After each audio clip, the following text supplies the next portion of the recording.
2021년 4월 강원도의 한 아파트에서 10대였던 여고생 정량이 자신의 아파트에서 뛰어내려 숨졌습니다. 꽃도 피우지 못한 10대 여고생. 스스로 목숨을 끊은 정량은요, 다름 아닌 성폭행 피해자였습니다. 정량을 이렇게 만든 가해자는 술에 취한 정량을 자신의 집으로 데려가 범행을 저지른 같은 학교 선배 김군. 당시 정량은요, 성폭행을 당했다며 김군을 고소해 재판이 진행 중인 상황이었습니다. 가해자를 벌할 수 있는 기회가 아닌 기회인 건데 왜 갑자기 정량은 스스로 목숨을 끊은 걸까? 정량은요, 자신의 가족들에게 이 사실을 알리는 것조차 쉽지 않았을 겁니다. 그런데 정말 큰 마음 먹고 이를 알렸고 재판이 진행됐죠. 재판을 진행하면서 너무너무 바랬습니다. 정말 정의가 살아있어서 김군이 죄를 지은 것보다 더 큰 벌을 받길, 죄를 진심으로 뉘우치길, 나에게 정말 미안해하길. 하지만 재판이 진행되면 될수록 이 망할 놈의 법이 내 편이 아니야. 이 가해자 김군은요, 뻔해요. 재판 진행되면서 저랑 정량 사귀는 사이였습니다. 무슨 제가 강제로 합니까? 서로 합의하에 한 거였습니다. 쟤 괜히 혼자 그러는 거라니까요. 무슨 제가 강제로 해요. 전 억울해요. 라고 주장했습니다. 괜히 다른 목적을 가지고 자신을 몰고 있다고. 이런 김군의 행동에 첫 번째 상처를 받았습니다. 끝까지. 그런데 이런 김군의 주장이 먹힌 건지 여러분, 1심 재판부에서요, 이 김군에게 징역 4년을 내립니다. 징역 4년. 김군은요, 4년? 내가 왜 4년이에요? 난 억울하다니까요? 바로 형이 너무 무겁다며 항소했습니다. 그렇게 바로 2심 재판이 진행됐습니다. 2심 재판에서 검찰은요, 7년을 구형했고 진짜 이제 딱 선고만 앞둔 상황이었어요. 그런데 이런 상황에서 돌연 정량이 스스로 목숨을 끊은 겁니다. 여러분, 성폭행 피해자가요, 안 그래도 몸적으로 마음적으로 상처 입어 죽겠는데 이걸 알리는 것만으로도 엄청 큰 용기예요. 당시 10대였습니다. 학교에서 집단 생활을 하는 상태였어요. 그런 상황에서 자신의 성폭행 건에 대한 재판이 진행됐습니다. 이거 학교에 소문 안 퍼지겠습니까? 그러니까 정량 입장에서는 더더욱 큰 용기를 낸 거예요. 왜? 그만큼 이 김군을 벌하고 싶었으니까. 그런데 1심에서 4년? 정량은 이 모든 일을 잊고 싶었을 거예요. 재판이 진행되면서 심적으로 더 지쳐갔을 겁니다. 계속 그 지옥 같은 그날을 떠올리면서 진술하고 또 진술하고 가서 뻔뻔하게 대응하는 김군을 봐야 했고, 거기다 자기 때문에 같이 힘들게 맞서고 있는 엄마 아빠의 모습까지. 이 모든 게 감수될 정도로 법이 형량이 좀 더 높게 나왔다면 그나마 조금이라도 피해자에게 위로가 됐을 수도 있겠죠. 하지만 징역 4년? 거기다 항소까지 했네. 더 낫게 달라고. 그 순간 모든 걸 포기하고 싶었을 겁니다. 이 모든 상황에 정량의 변호인은요, 사망진단서와 함께 피고인 김군의 범행으로 피해자가 스스로 생을 마감한 만큼 엄벌을 내려달라 의견서를 추가로 재판부에 제출했습니다. 봐주지 마라. 피해자가 이 사건으로 괴로워하다가 죽었다. 그래서 2심 재판부에서는요, 이거 뭐 그나마 다행이라고 해야 할지 이거 뭐라고 해야 할지 1심보다 형량이 높아집니다. 피해자의 극단적인 선택은 범행 때문으로 볼 수밖에 없다라며 징역 9년을 선고했습니다. 그런데 여기서 끝나면 우리 재판부가 아니죠. 대법원에서 반전이 일어납니다. 여러분, 성폭행을 저질렀단 말이에요. 김군은 억울하다, 합의된 거였다 하지만 피해자는 아니다 라는 걸 강조하면서 스스로 목숨을 끊었어요. 성폭행 저질렀단 말이에요. 그런데 대법원은 기가 막힌 판결을 내립니다. 2심 9년 더 깎아버립니다. 징역 7년 땅땅땅. 도대체 왜 이런 판결을 내린 걸까요? 정량의 목숨값이 고작 7년밖에 안 됩니까? 대법원은요, 2심 너네 재판 법적 절차가 잘못됐어 라고 얘기했습니다. 앞서 말씀드렸지만 정량이 2심 재판 거의 마지막 선고만을 남겨놓고 생을 마감했어요. 스스로 목숨을 끊은 걸 알고 2심에서 바로 9년을 때린 거예요. 이걸 지적한 겁니다.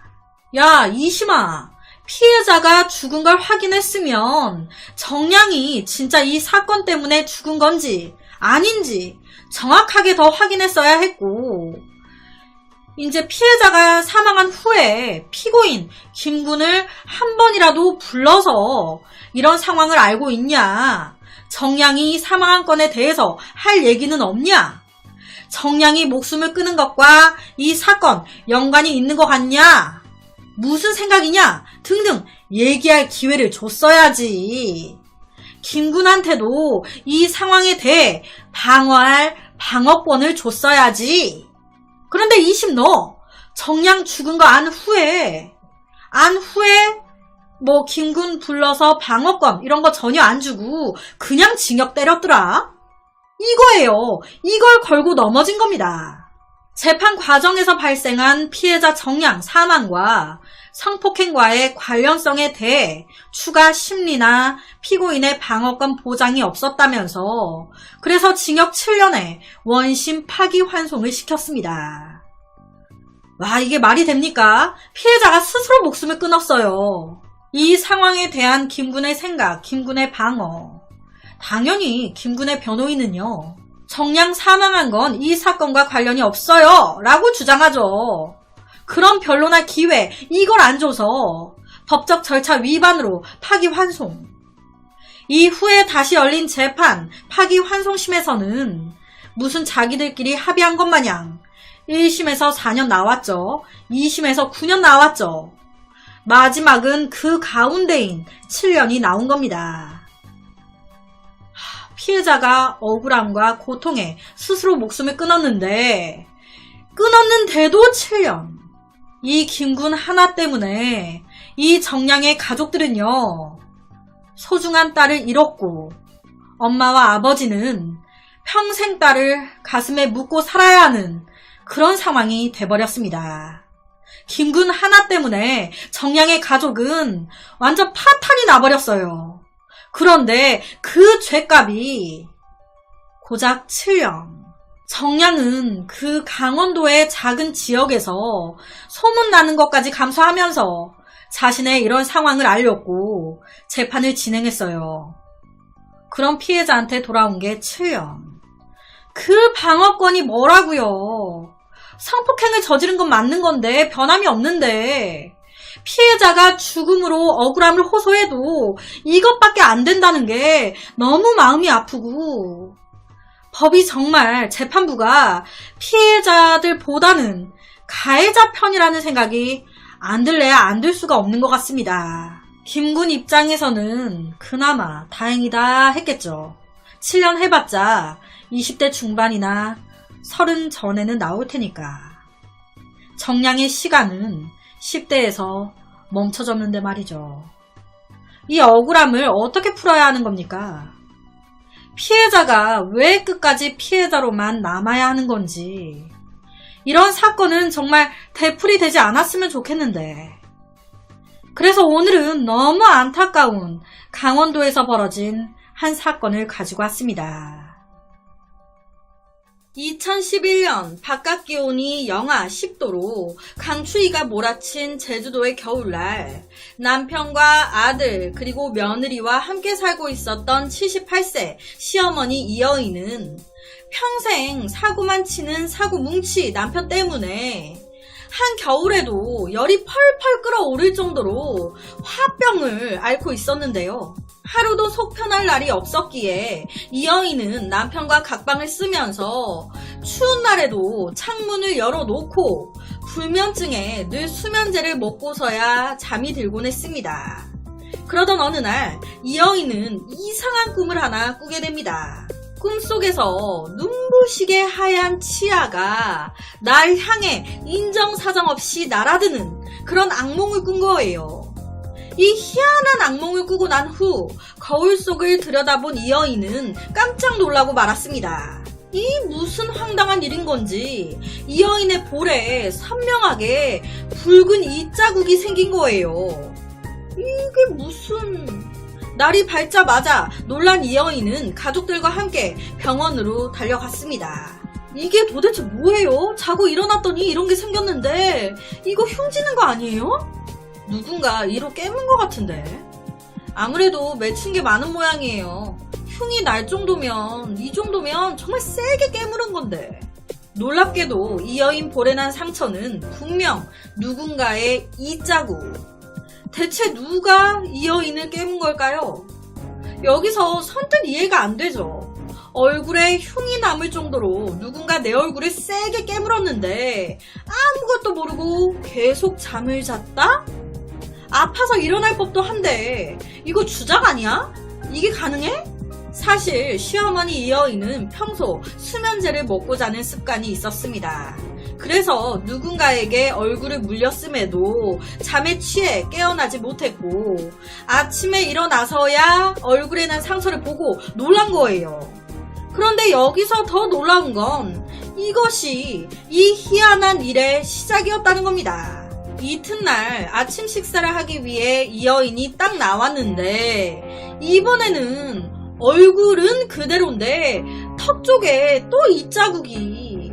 웃을 수도 울 수도 없는 황당한 상황인데 도대체 누구야? 어떤 놈이 일부러 내 얼굴을 깨물고 있는 건데 내가 이 새끼 이거 잡히면 가만 안 둬. 이 범인은 아무래도 이여인이 평소에 자기 방 창문을 열고 잤단 말이에요. 이 창문을 통해서 이여인 방으로 들어와 얼굴을 앙 물고 도망간 걸로 추정이 됐습니다.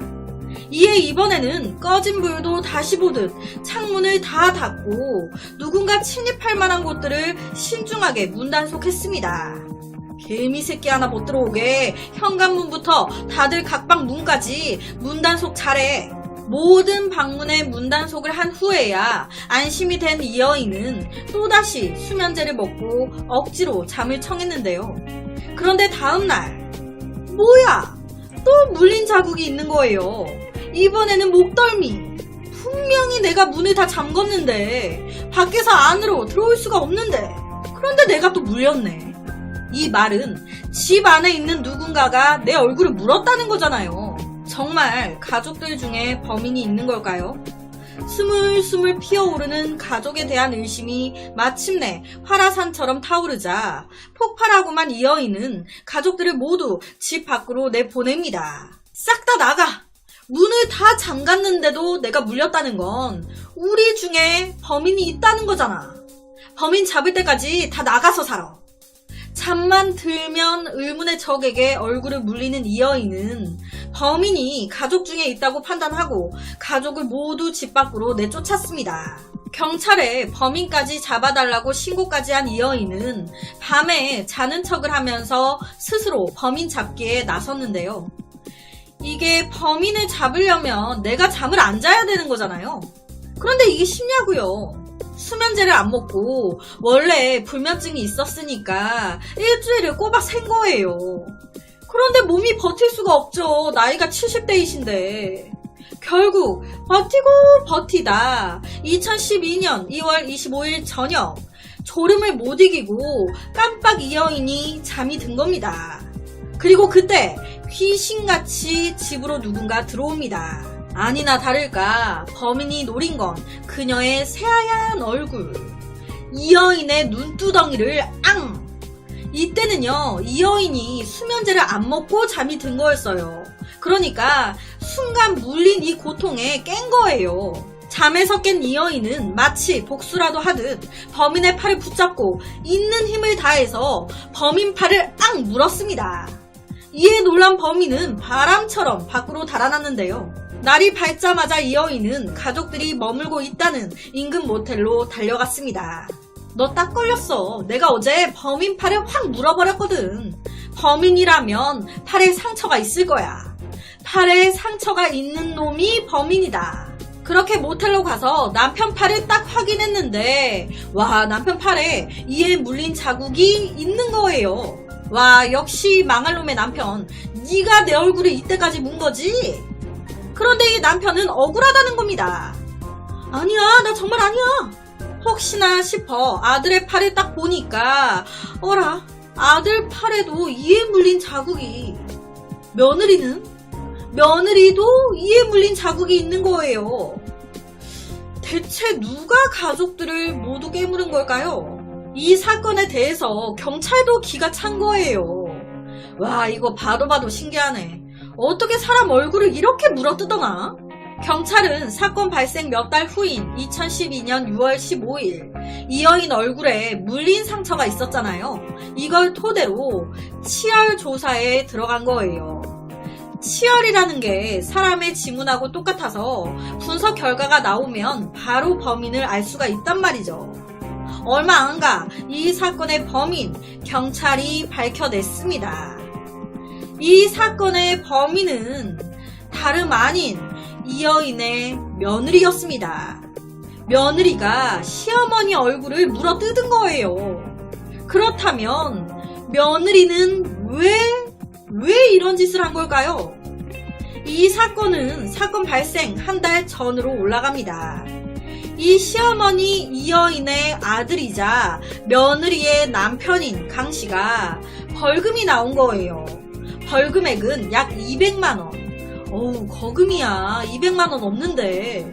그래서 이때 며느리가 시어머니에게 도움을 청했던 거예요.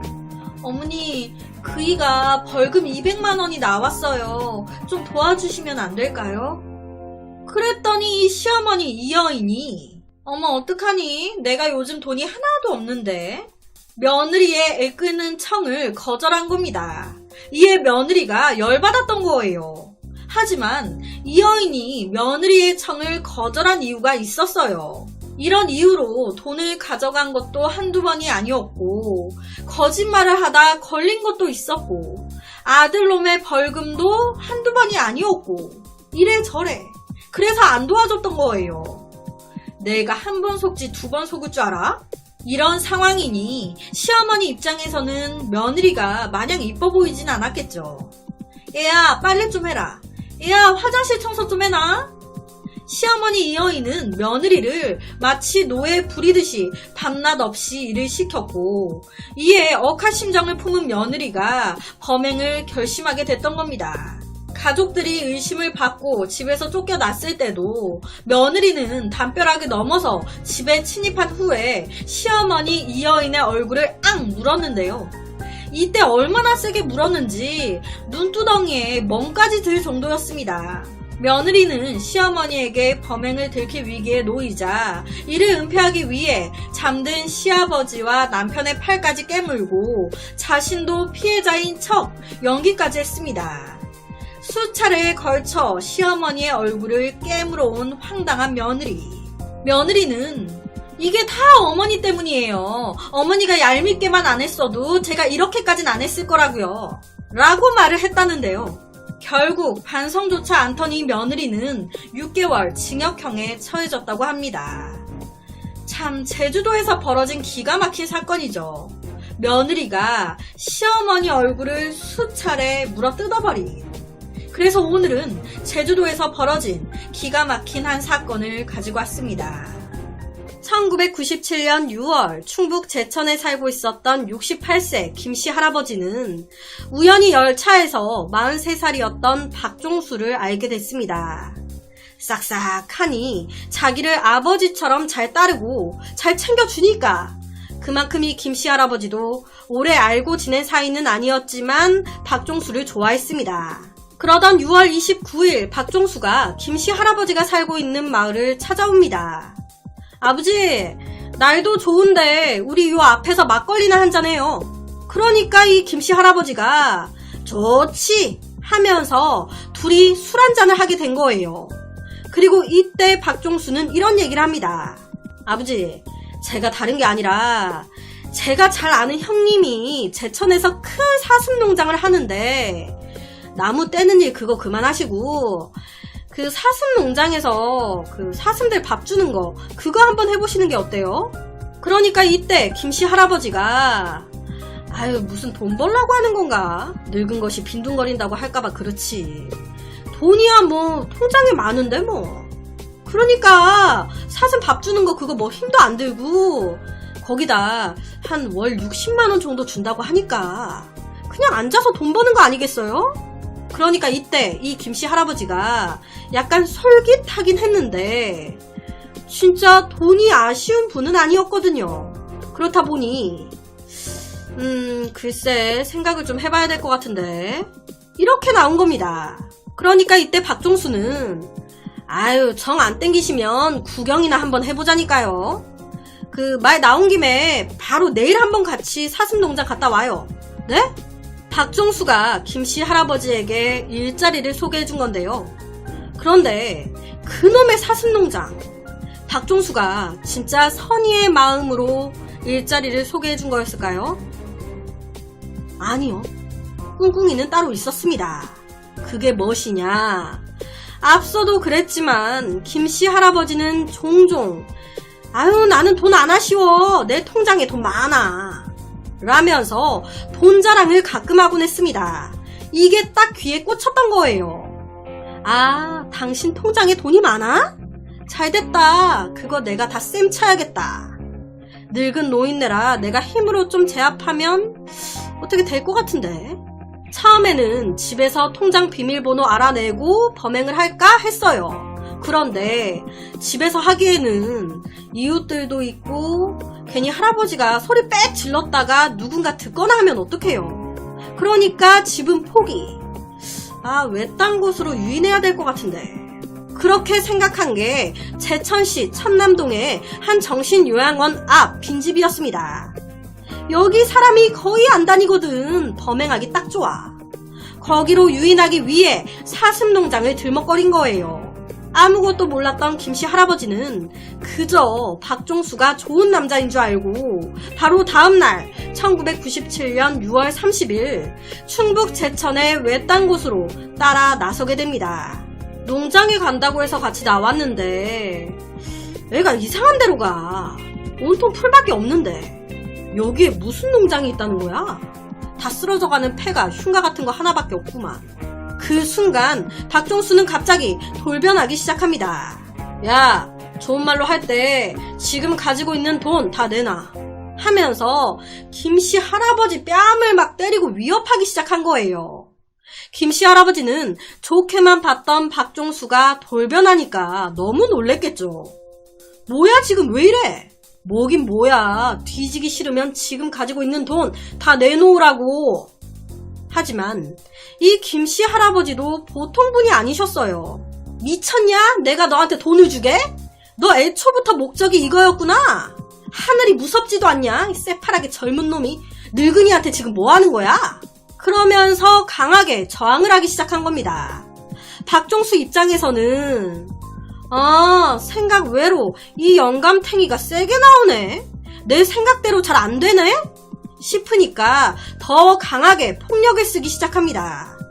돈 내놓으라고 이 영감탱이야. 주먹으로 치고 발로 배 밟고 쓰러진 김씨 할아버지 위를 올라타 박종수는 한 가지를 요구합니다. 통장 비밀번호 뭐야? 통장 비밀번호 불어. 하지만 이 김씨 할아버지는 내가 다른 건 몰라도 그것만은 절대 못 분다 이놈아. 그냥 나를 죽여라 이놈아. 이 천벌받은 놈아. 그래? 이래도 안 불 거야? 할아버지 위로 올라타서 젊디 젊은 놈이 주먹으로 막 때리기 시작합니다. 그런데도 이 할아버지 완강한 거예요. 절대 못 분다 이놈아. 아 그래? 이래도 못 불어? 이렇게 해도? 하면서 자기 뜻대로 되지 않자 흥분하기 시작한 박종수가 옆에 있던 큰 돌을 집어든 겁니다. 이래도 안 불 거야 이 영감탱이야?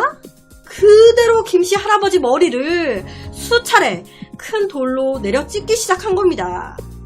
김씨 할아버지는 아무도 없는 그 폐가 안에서 젊디 젊은 믿었던 박종수에게 무자비하게 폭행을 당한 뒤 머리, 가슴 등을 큰 돌에 맞아 그 자리에서 사망하셨습니다.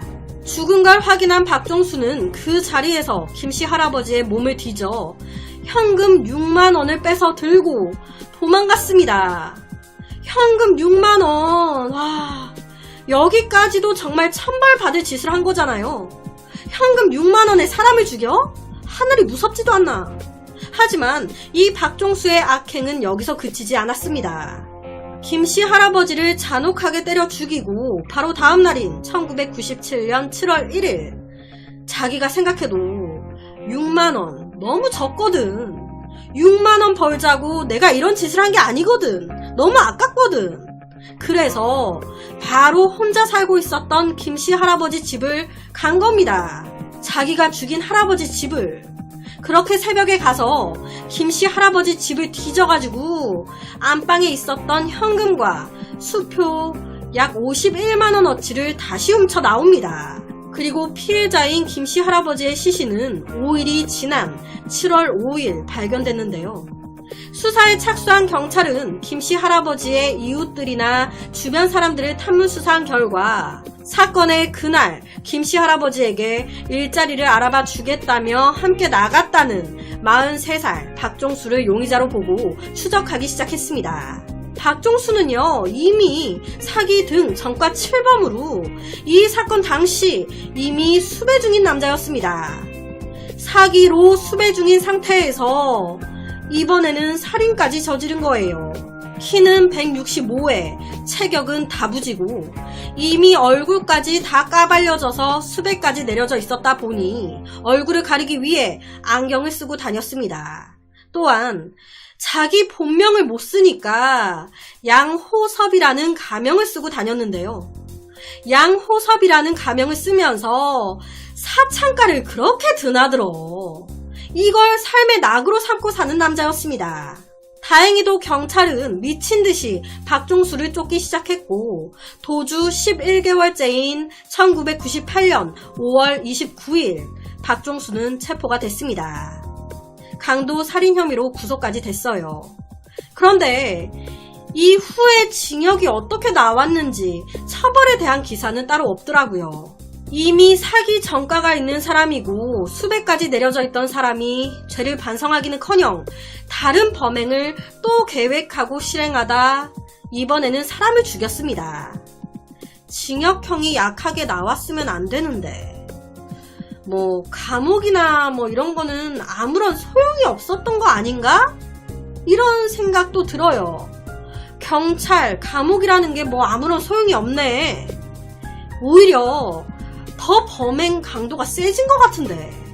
이 김씨 할아버지는 와이프를 먼저 보내고 자식들을 홀로 키우면서 열심히 일해 한 푼 두 푼 돈을 모아 성실하게 살아오신 분이었습니다. 마지막 순간까지도 통장 비밀번호를 부르지 않았던 건 우리 새끼들 거라고. 내가 죽어도 절대 이건 못 푼다고. 이런 아버지를 이상한 놈이 이렇게 만든 건데 세월이 많이 흘렀기에 그 사이 꼭 하늘의 천벌을 받았길 바라면서 그래서 오늘은 너무 안타까운 1997년 벌어졌던 한 노인 살인 사건을 가지고 왔습니다. 우리는 현실에서 일어나기 힘든 일들을 영화나 드라마를 통해 간접 체험하면서 매력에 빠집니다. 그 결과 자기도 모르게 영화를 마치 현실로 착각해서 영화나 드라마를 본딴 범죄가 일어나기도 하는데요.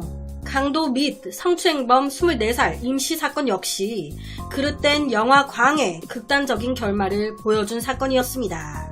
임 씨는 고등학교를 졸업한 후 1992년 2월 부모님을 따라 미국 플로리다주 마이애미로 이민 간 재미교포였습니다.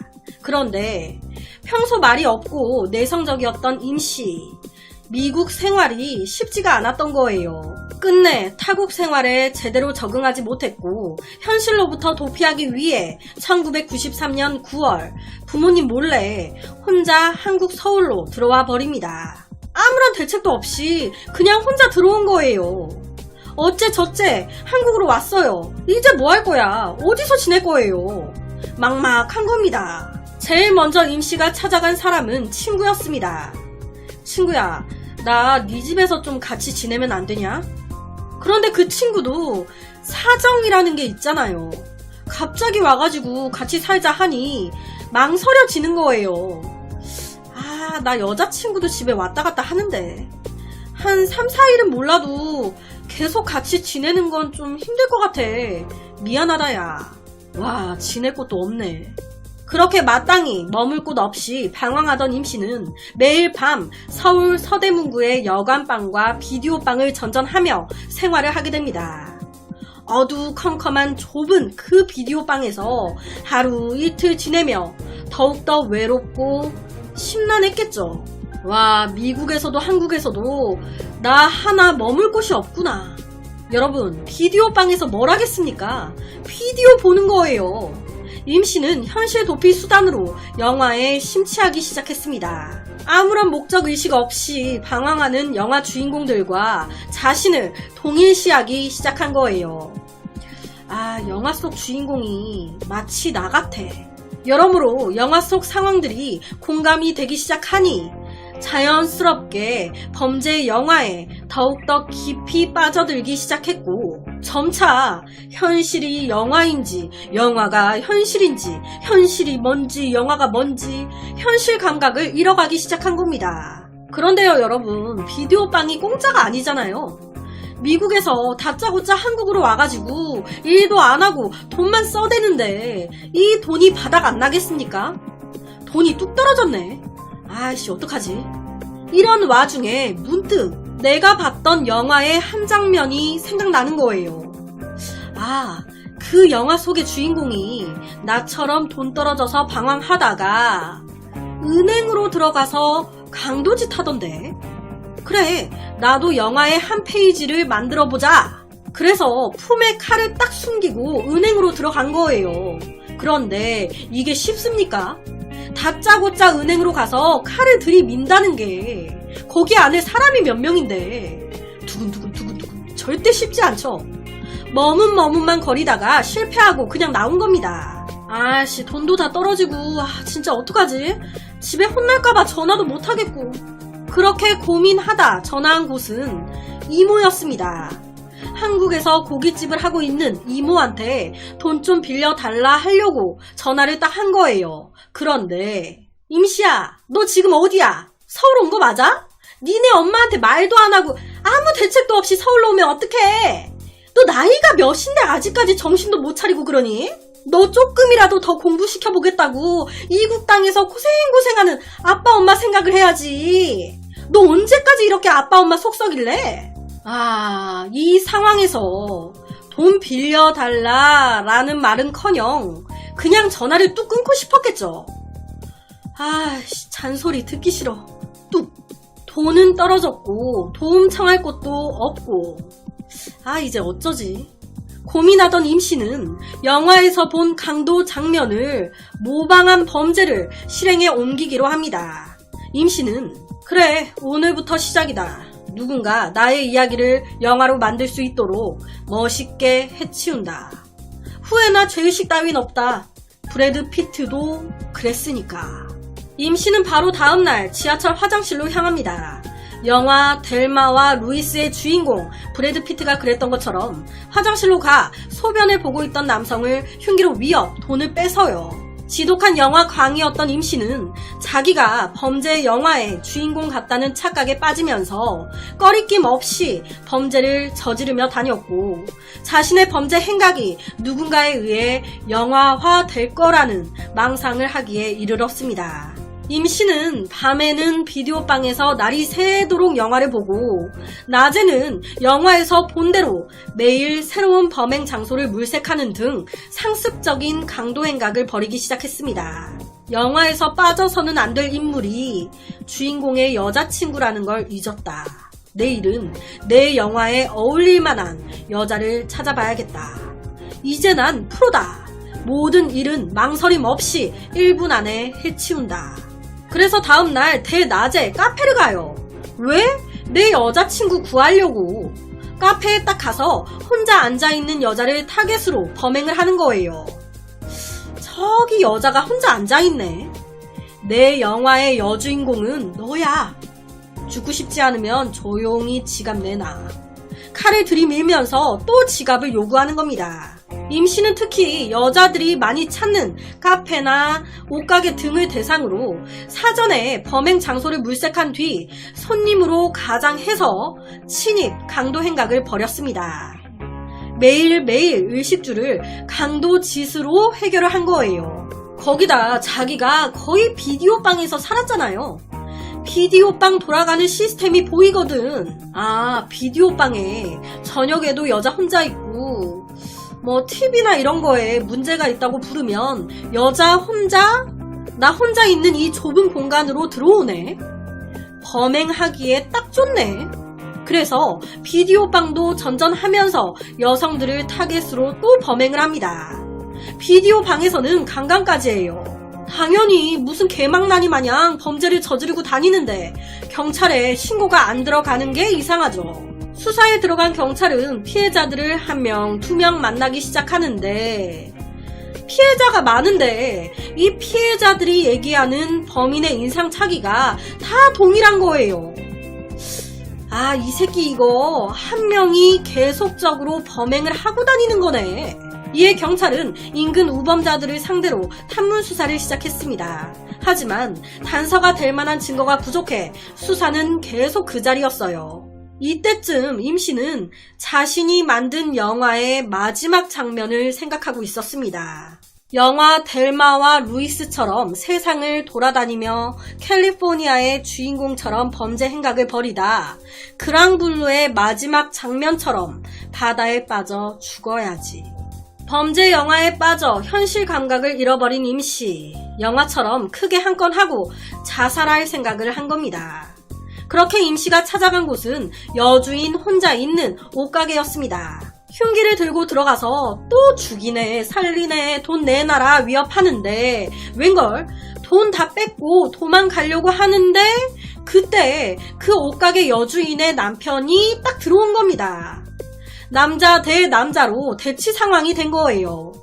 다행히도 이때 이 여주인과 남편분이 칼을 든 임 씨를 2대1로 제압했고 경찰이 바로 출동, 현장에서 임 씨 바로 체포가 됐습니다. 다행이죠. 서울 성동경찰서는 바로 임 씨의 물품들을 수색하다 임 씨가 늘 쓰던 일기장을 발견했습니다. 와, 이건 뭐 조서를 따로 꾸밀 필요가 없네. 범행 장소, 날짜, 시간까지 자기가 다 알아서 적어놨네. 한 달 동안 벌인 25차례의 범행 일지가 자세히 기록된 일기장이 발견된 겁니다. 실제 그 일기장 속에 더 이상의 희망이라고는 없는 내게 비디오와 소설은 유일한 낙이다. 나의 범행 기록을 누군가 시나리오로 써서 영화로 찍는 것이 내 마지막 소원이다 라고 적혀져 있었대요. 여러분, 한 달이 30일 내지 31일이잖아요. 그런데 25차례 범행을 했습니다. 아니, 하루에 한 건씩 했다 치면 나머지 남는 5일은 뭐 한 거야? 뭐 했을까요? 이 질문에 실제로 임 씨는 저도 일요일은 쉬어야죠. 5월 1일은 노동절이어서 나도 노동자니까 쉬었고요.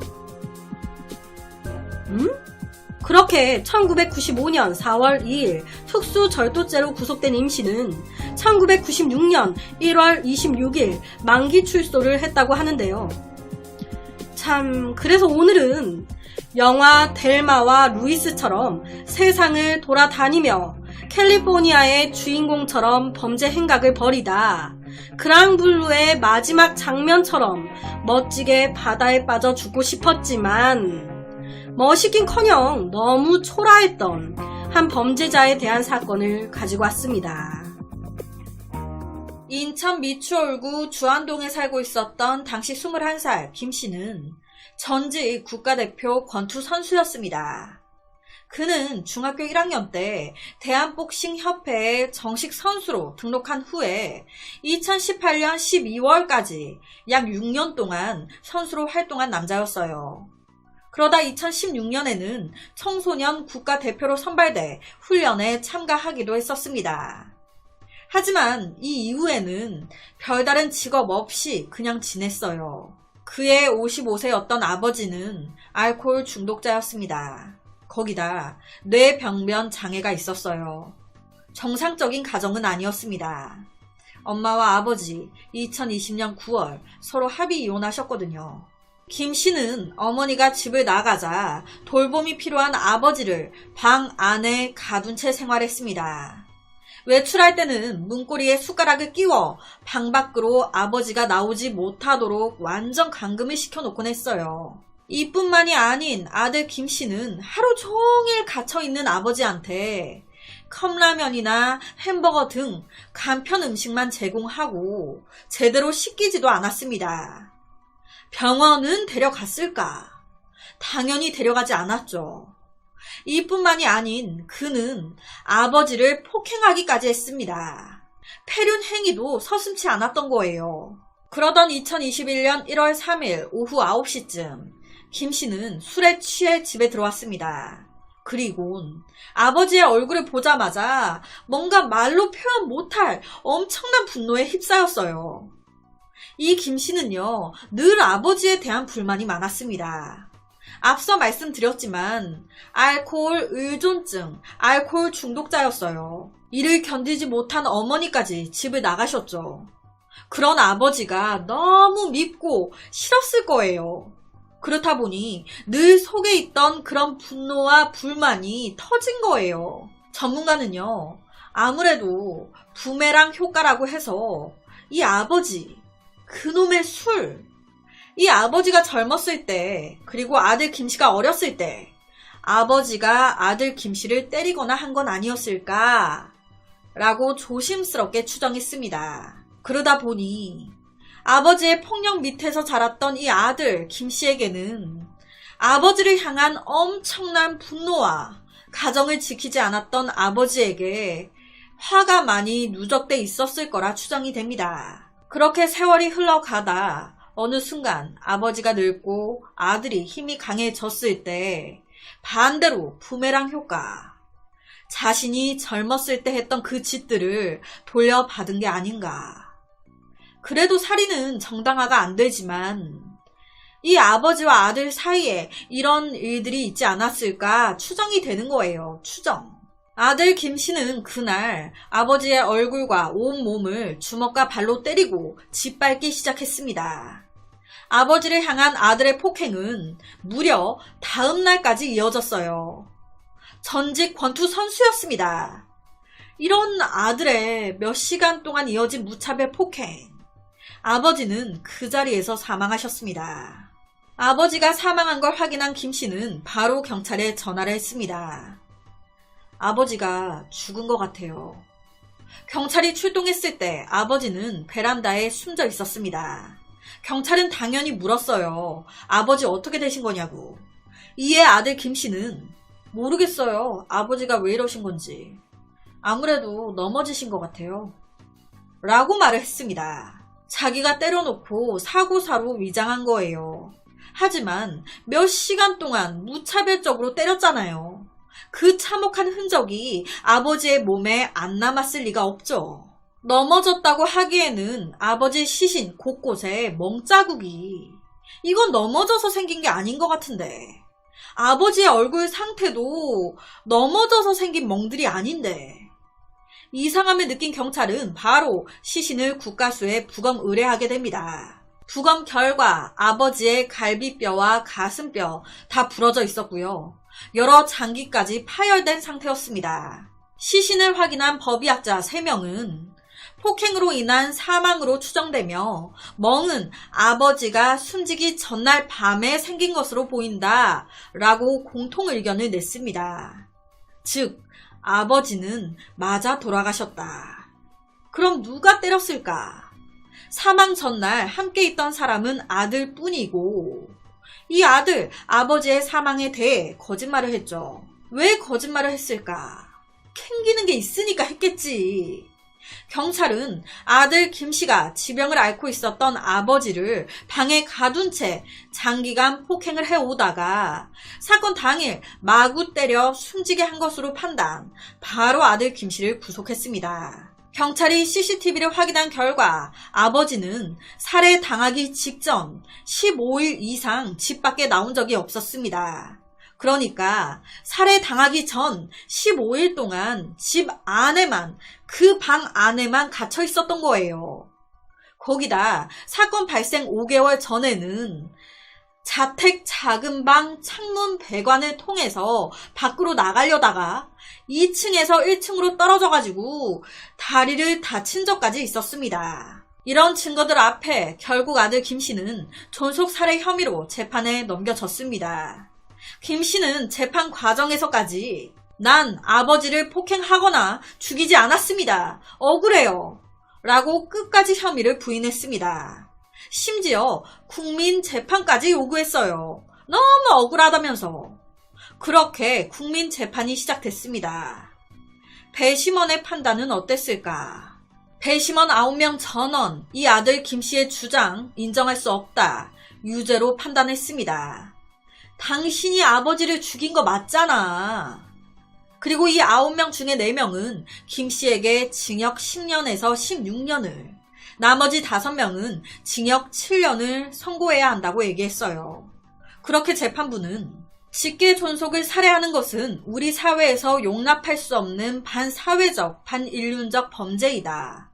피고인의 아버지에 대한 가혹행위, 횟수 등에 비춰 죄질이 매우 나쁘고 피해자는 이 사건 범행으로 인해 겪었을 고통이 매우 극심했을 것으로 보인다. 라며 그에게 징역 10년을 선고했습니다. 아들은 끝까지 범행을 부인했지만 재판부와 배심원은 인정한 거예요. 그래서 오늘은 인천에서 일어난 아버지를 살해한 아들 살인사건을 가지고 왔습니다. 2022년 12월 14일 자정이 넘은 늦은 시간, 강릉에서 살고 있었던 70대 할머니는 그날 부산으로 외출을 나오셨다가 집으로 돌아가는 강릉 막차를 놓치셨습니다. 아이고야, 저거 타야 되는데 어떡하지? 당시 그날은요, 부산이 한파주의보였습니다. 엄청 추웠어요. 70이 넘은 노인이 그 추운 저녁 덜덜 떨면서 갈 곳을 잃었습니다. 막차를 놓쳤으니 내일 첫 기차를 타야 될 것 같은데 몇 시간이 뜨는데 어디서 있어야 되지? 고민하다가 이 할머님은요, 부산역 근처 제일 가까운 지구대를 찾아갔습니다. 경찰. 국민들의 세금으로 월급을 받고 국민들에게 봉사로 보답하는, 어려움에 처한 국민들 곁에서 항상 힘이 돼주겠다고 늘 말했었던 경찰. 할머님은요, 여기 좀 들어가서 몸 좀 녹이고 첫차 시간 되면 바로 부산역으로 가야겠다 라고 생각을 하셨습니다. 그래서 할머님은요, 지구대로 들어가셨어요. 처음에 딱 들어갔을 때 경찰은요, 할머니, 무슨 일이세요? 내가 기차를 놓쳐서 너무 추운데 갈 곳이 없어서요.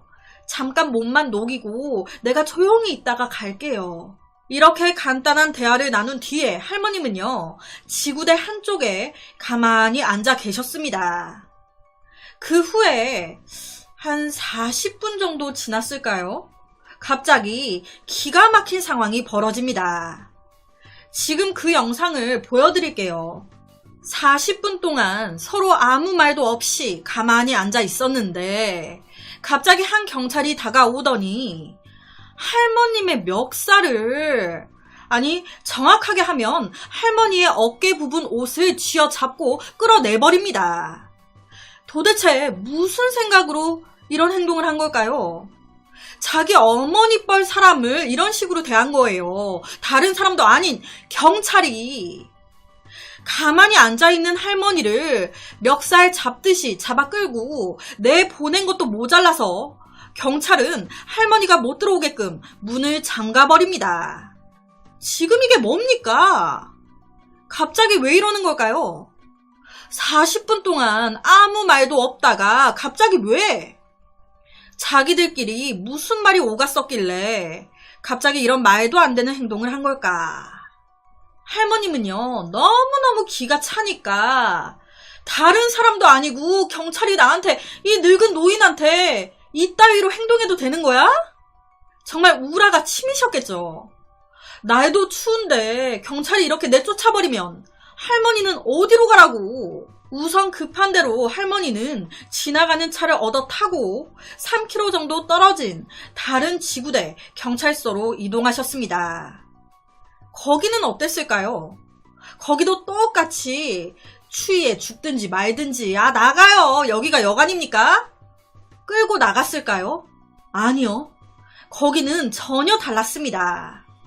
아유, 할머님 들어오세요. 날도 추운데. 담요에다가 난로까지 제공하면서 여기에서 편하게 몸 녹이시다가 가시라고. 이게 정상이죠.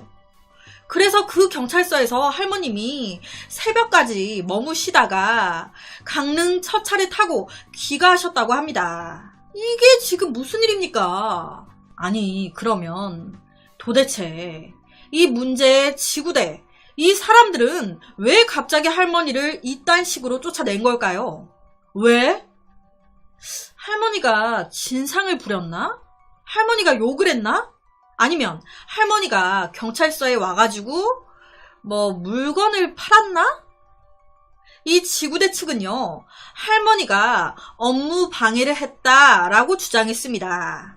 저희가 민원 신고 출동이 많은 곳이라 할머니를 계속 데리고 있을 수 없는 상태였습니다. 거기다 할머니가 저희 지구대 경찰 직원들에게 계속 시비를 걸고 업무 방해를 했습니다.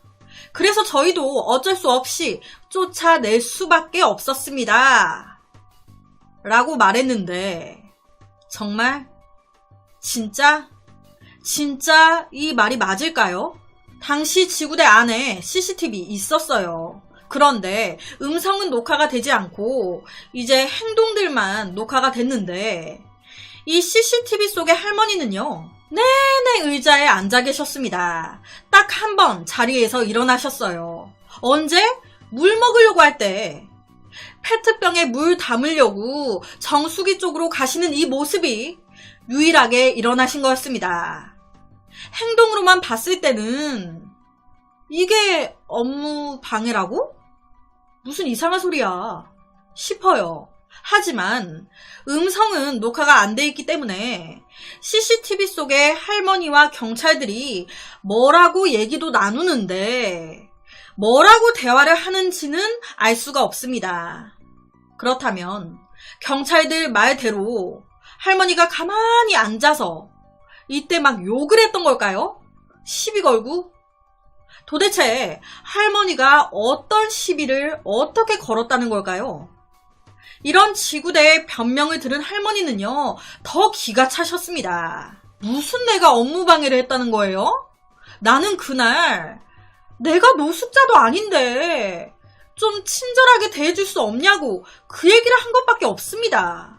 라고 말하셨습니다. 그러니까 할머님도 느끼셨던 거예요. 내가 지구대에 딱 들어오는 그 순간부터 이것들이 나한테 너무 싸가지 없이 대해. 무슨 내가 노숙자도 아니고 자기들한테 피해 안 주고 가만히 앉아 있다가 가겠다는데 무슨 내가 벌레야 뭐야. 경찰이 노인을 이딴 식으로 대해도 되는 거야? 그러니까 할머님이 참고 참으시다가 얘기하셨던 거예요. 내가 노숙자도 아니고 그저 너무 추워서 몸 좀 녹이고 가겠다고 들어온 건데 왜 이런 식으로 대하냐고. 좀 착하게, 좀 친절하게 대해줄 수 없냐고. 이게 업무 방해입니까? 못할 말 한 거예요?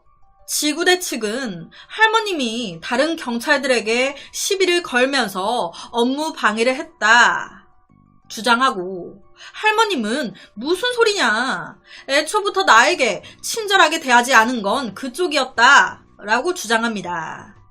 그러니까 둘 중 한 명은 거짓말을 하고 있다는 건데, 그런데요, 솔직히요, CCTV 속의 할머님은요, 가만히 앉아서 별다르게 행동을 취한 건 없었어요.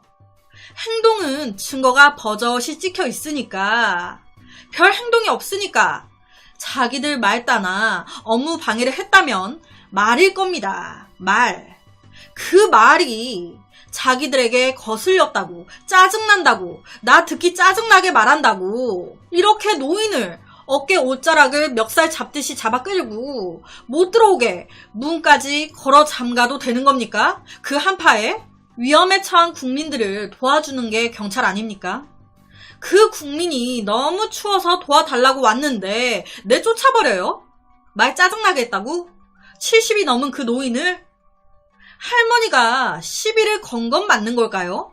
여러 가지 CCTV 상황과 정황들은 경찰, 지구대 측 말이 아닌 할머님의 말이 맞는 걸로 보이는데, 이 사건이 터졌을 때 경찰의 올바른 대처는요, 죄송하다고, 순간 저희가 판단을 잘못했다고, 할머니께 따로 진심으로 죄송하다고 저희가 가서 용서를 구하겠다고, 바로 자신들의 죄를 인정하는 겁니다. 그리고 개선하는 거예요. 하지만 이 지구대 측은요, 끝까지 한결같았습니다. 지구대 측에서 보이는 이 사건이 터진 이후의 대처만 봐도 이 할머님의 말이 맞지 않을까, 아, 이 지구대 측의 인성이 보이네 라는 생각이 좀 들기도 해요. 이 사건이요, 언론화가 되면서 굉장히 많은 사람들이 이 해당 지구대로 연락을 해왔다고 합니다. 그 연락 중에 하나를 지금 들려드릴게요. 좀 전에 뉴스를 봤는데 그 70대 할머니 내쫓은 게 거기 맞습니까? 뉴스 보고 너무 화가 나서 전화했어요. 그럼 계속 화를 내세요. 예? 여보세요? 아니, 이게 뭡니까? 죄송하다고, 그냥 죄송하다는 그 말 한마디면 되잖아요.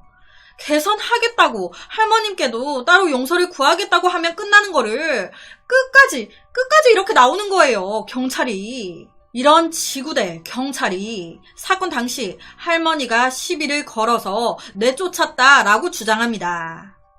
얼마나 이 말이 신빙성 있겠냐라는 거예요. 사건 터진 후에도 이렇게 행동하는데, 혹여나 이 영상을 보시고, 아니, 지구대 입장에서 이 사건 터지고 계속 지구대로 이런 전화가 계속 오니까 참다 짜증나서 화내세요, 이런 식으로 비아냥거린 거 아닌가? 나 같아도 계속 이런 전화가 걸려오면 짜증날 것 같은데? 라고 생각하실 분들 계실까봐 말씀드립니다. 아무리 전화가 이렇게 와도요, 이렇게 비아냥거리는 건 아니죠. 경찰은요, 어쨌든 국민의 세금으로 월급을 받고 그걸로 일하면서 국민들에게 봉사하는 업무입니다. 그런데 지금 그 업무를 못했어요. 그러니까 국민들은 화가 날 수밖에 없는 거고, 이 사건의 피해자가 할머님이었던 거지, 다음 피해자가 내가 될 수도 있는 거거든요. 피해자가 나이가 있는 할머님이든 젊은 사람들이든 남자든 여자든 내가 도와달라고 힘들어서 왔는데 저렇게 내쫓았다고 생각해 보세요. 그러니까 전화해서 뭐라고 할 수도 있는 거거든요. 거기에 대해서 저렇게 대처하는 건, 그것도 경찰이 화내세요, 마음대로 하세요 라고 나온다는 건 이 지구대 측 전혀 자신들의 잘못을 모르고 있다는 그런 생각도 듭니다. 정말 죄송하다, 잘못했다 라고 느끼고 뉘우치고 있다면 이런 식으로 행동 못하죠. 사건도 사건이지만 이런 대처에 국민들은 더 분노했습니다. 이 사건이 더더 커지니 지구대가 아닌 관할 경찰서까지 난리가 났어요. 실제 동부경찰서의 경찰서장은요, 사과문까지 올렸습니다. 아니, 이게요, 이렇게까지 일이 커질 게 아니었어요. 그냥 할머님이 추위 피하겠다고 오신 거였고, 뭘 원하신 것도 아니었어요. 그냥, 아, 네, 이따 가세요. 그리고 본인들 할 일 하면 되는 거였습니다. 할머님, 조용히 안쪽에 그냥 앉아 계셨단 말이에요. 신경 안 쓰고 본인들 할 거 하고 있으면 됐어요. 실제로 이 할머님이 이 해당 지구대에서 쫓겨나시고 다른 지구대로 이제 옮겨 가셨잖아요. 거기서 그 경찰들이 업무가 바빠가지고 지역 한 바퀴 순찰하러 나갔다가 한 새벽 6시쯤에 딱 들어왔는데 그때 가시고 안 계시더래요. 그러니까 그냥 추위 피할 수 있게끔 한쪽 자리만 내주면 되는 거였는데 그게 뭐가 그렇게 안 입고 와서 이렇게까지. 거기다 대처는 또 뭐야. 이 할머님의 가족분들이 이 CCTV를 딱 확인했을 때 정말 너무너무 화가 나고 정말 용서가 안 될 것 같습니다. 실제로 이 할머님 포함 가족분들은 너무너무 화가 나는 거예요. 그래서 이거 용서가 안 된다, 이거 법적 고소하겠다 해서 할머님이 다시 지구대를 찾아가신 거예요. 그래서 그날 CCTV 좀 보자 라고 얘기하셨다고 합니다. 그랬더니 이때 지구대에서 아, 할머님 그 CCTV 보시려면 몇백만 원 드는데 모자이크도 다 해야 되고 해서 돈 많이 들어요. 괜찮으시겠어요? 라고 말을 했다는 거예요. 그래서 할머님이 이제 돈이 많이 든다고 하니 사실상 그냥 이 사건 억울하고 화가 나지만 묻으려고 하셨던 겁니다. 그런데 확인 결과 CCTV 보려면 몇백만 원 든다고? CCTV 안에 인물들 다 모자이크 해야 돼서 돈 많이 든다고? 퍽이나. 할머니가 나온 부분은 한 40분 정도밖에 안 돼요. 그 부분, 그 40분 안에 인물들 모자이크하고 뭐 이렇게 다 하는 거 몇백만 원이 아닌 몇십만 원이면 가능했습니다. 30만 원도 안 들었어요. 한 26만 원 정도? 그러니까 지구대 측에서 CCTV 보여달라는 할머니한테 거짓말을 한 거예요. 왜 거짓말을 했겠습니까? 캥기는 게 있으니까 했겠지. 괜히 이걸로 할머니가 걸고 넘어지면 깝깝해지니까 부담 주려고 거짓말을 한 거예요. 하지만 이에 대해서 지구대 측은 아니, 부담 주려고 한 게 아니라 모자이크나 CCTV 분량에 따라 그 정도로 돈이 많이 들 수도 있어요 라고 말을 한 거지 라고 둘러댔습니다.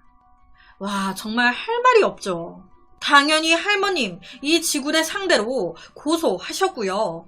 이 사건은 제3의 경찰서인 이 사건과 관련 없는 진경찰서에서 수사를 진행하고 있다고 해요. 부산 진경찰서. 공정성 있게 객관적이게 수사하려고. 징계를 한다면 부산경찰청에서 징계위원회를 열 것이라고 하고요. 그리고 할머님을 끌어낸 이 경찰관의 감찰 여부도 결정할 방침이라고 합니다. 이게 불과 한두 달 전 사건이라서 아직 결정이 난 건 없는 것 같아요.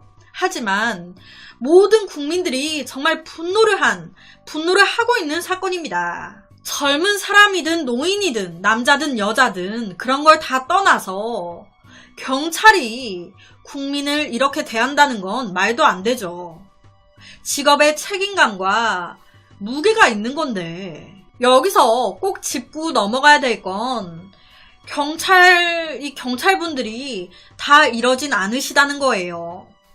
할머님이 이 지구대에서 이런 봉변을 당하시고 다른 지구대로 가셨을 때 그 경찰분들은 친절하게 대해주셨거든요.